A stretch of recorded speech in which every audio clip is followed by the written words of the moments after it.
Menyerupai laki-laki adalah, maka menghafal itu hal yang sangat ditakuti oleh orang-orang. Setelah menghafal, hafal itu hilang lagi dan hilang lagi. Kenapa?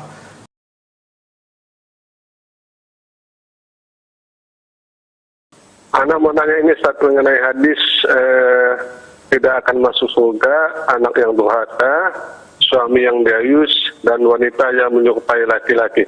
Yang ingin anak tanyakan mengenai wanita yang menyerupai laki-laki, itu apakah dalam bentuk perbuatan atau cara berpakaian atau cara bagaimana, Ustaz? Ya. Mohon nasihatnya. Sekolah jaga kelahiran. Assalamualaikum warahmatullahi wabarakatuh. Waalaikumsalam warahmatullahi wabarakatuh. Nah, menyerupai laki-laki adalah berpakaian seperti pola laki-laki, kemudian berhias, bersolek bagikan laki-laki, potongan rambut bagikan potongan laki-laki, pakaian yang dipakai pakaian laki-laki, cara berjalan laki-laki, berkendaraan laki-laki. Intinya hal yang menyerupai laki-laki dari wanita.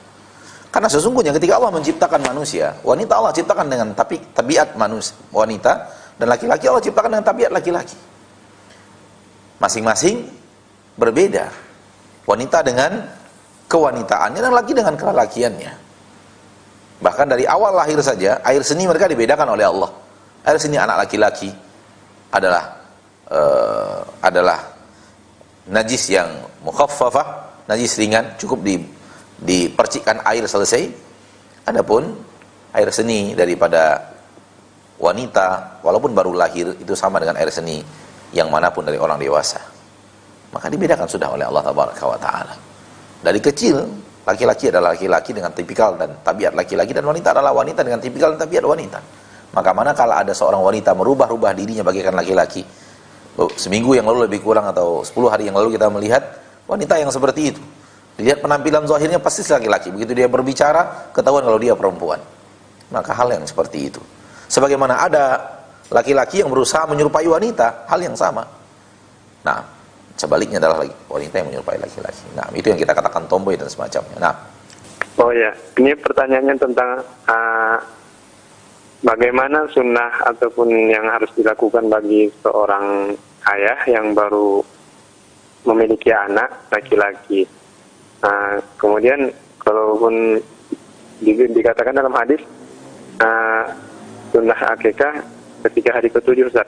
Nah, bagaimana dalam posisi kita ini yang menghadapi virus corona, tidak diperbolehkan diadakannya perkumpulan? Baik. Apa yang harus kami lakukan, Ustaz? Baik. Menyembelihkan akikah untuk anak itu hampir sama dengan menyembelih hewan kurban. Hampir sama dengan sembelihan hewan kurban, barakallahu fikum. Yaitu disembelihkan, itu yang paling penting. Lalu kemudian dagingnya dibagi-bagi. Dan boleh saja dibagi dengan cara telah dimasak dulu baru dibagi, atau diundang orang makan ke rumah lalu dibagi-bagikan dan dimakan di rumah kita. Dan ini sekarang yang tidak bisa kita lakukan, karena memang ada peraturan larangan berkumpul dari pemimpin kita yang harus kita taati dan harus kita patuhi, agar kemudian bahagian daripada ikhtiar untuk aksi melawan bersebarnya virus COVID-19, dan itu tidak menghalangi kita untuk melakukan akikah untuk anak kita, sembelih dan bagikan dagingnya. Sebagian kita letak di rumah untuk kita konsumsi sendiri, atau kita serahkan kepada asrama kalau asrama itu masih ada, kemudian mereka yang masak, ya, yang penting kambingnya disembelih dan dibagikan dagingnya untuk dikonsumsi kaum muslimin. Dan tidak ada kewajiban harus orang fakir saja, karena itu adalah sembelihan syukur, dan sembelihan syukur boleh dimakan oleh orang fakir sebagaimana boleh dimakan oleh orang kaya, karena dia syukur, rasa syukur kepada Allah Subhanahu wa taala. Syukran Ustaz atas jawabannya serta penjelasannya, semoga bisa dimengerti untuk yang bertanya dan untuk kita semua yang mendengarkan. Baik, selanjutnya kita angkat penelpon yang masuk.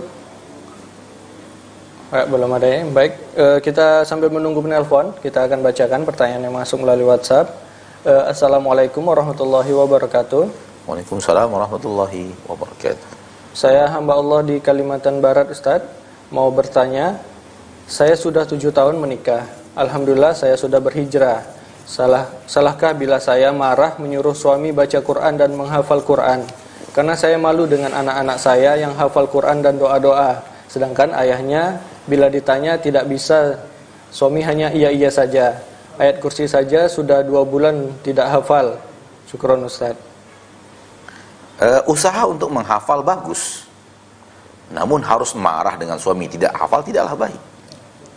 Sekedar usaha untuk bisa menghafal adalah kebaikan. Akan tetapi tidak perlu harus dipaksa-paksakan, apalagi usia sudah lanjut. Karena usia sudah lanjut, kemampuan menghafal pun akan menurun drastis. Apalagi tidak terlatih dan tidak terbiasa menghafal dari kecil. Maka menghafal itu hal yang sangat ditakuti oleh orang-orang yang sudah usianya lanjut 40 tahun ke atas. Saya secara pribadi mengatakan bahwa usia menghafal itu sampai awal-awal SMA. Ya, sekitar berusia 15 sampai 16 tahun. Setelah itu hafalan mulai melemah.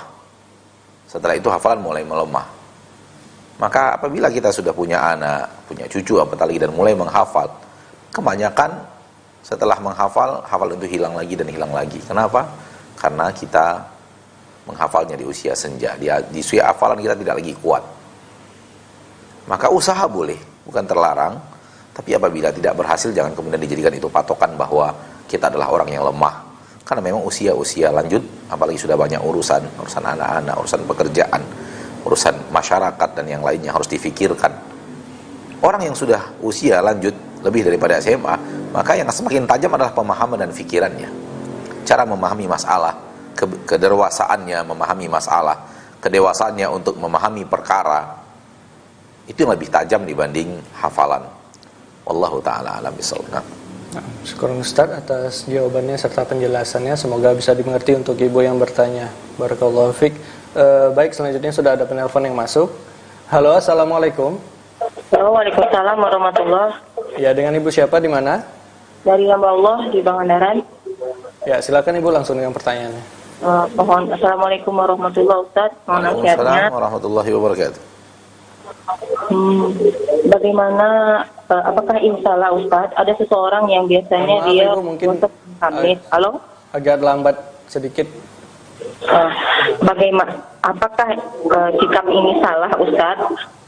Ada seseorang yang biasanya puasa Senin Kamis dikarenakan dia di kondisi yang genting saat ini, dia sudah tidak puasa lagi dikarenakan dia masih bekerja dan untuk menjaga imun dalam tubuhnya minum vitamin setiap hari. Apakah itu salah Ustaz jika dia tidak puasa sebentar lagi dalam minggu-minggu ini? Itu yang pertama Ustaz. Ya. Terus yang kedua, apakah membayar fidyah dengan memberikan langsung kepada satu orang miskin sesuai dengan hari yang ditinggalkannya itu tidak mengapa Ustaz, hanya satu orang saja. Baik. Syukran Ustaz, jazakallahu khairan. Wa iyyak, jazakillahu khairan. Soal kemudian meninggalkan puasa sunat untuk menjaga kesehatan ketika kita merasa diri kita agak sedikit lemah, letih dengan adanya berpuasa dan terasa kurang fit badan, maka kita tinggalkan puasa sunat demi menjaga, maka itu baik dan itulah yang benar. Karena kaidah dalam agama kita daful mafsadati aula min jalbil maslahah. Menolak mudarat itu lebih penting daripada mendapatkan manfaat. Puasa adalah mendapatkan manfaat, menghindari diri daripada sakit adalah menolak mudarat. Darul mafasid muqaddamun ala jalbil masalih. Menolak hal yang mendatangkan mafsadat itu lebih penting daripada mendatangkan hal yang sifatnya maslahat. Maka tidak mengapa kita tidak berpuasa sunat demi menjaga kesehatan, kebugaran. Walaupun sebenarnya kalau kita bisa bertahan, maka puasa itu adalah kesehatan tersendiri. Puasa adalah kesehatan. Ya, namun mungkin saja kondisi kita lemah sehingga membuat dengan berpuasa semakin lemah, maka kita berbuka dulu. Wallahu ta'ala ala wa alam bisawab. Adapun memberikan fidyah puasa kepada satu orang saja dengan takaran yang telah Allah takarkan 1,5 kilo beras, kemudian dikalikan 30 hari yang dia tidak berpuasa, bukan diberikan kepada satu orang fakir miskin, itu boleh. Boleh, wallahu a'lam. Nah.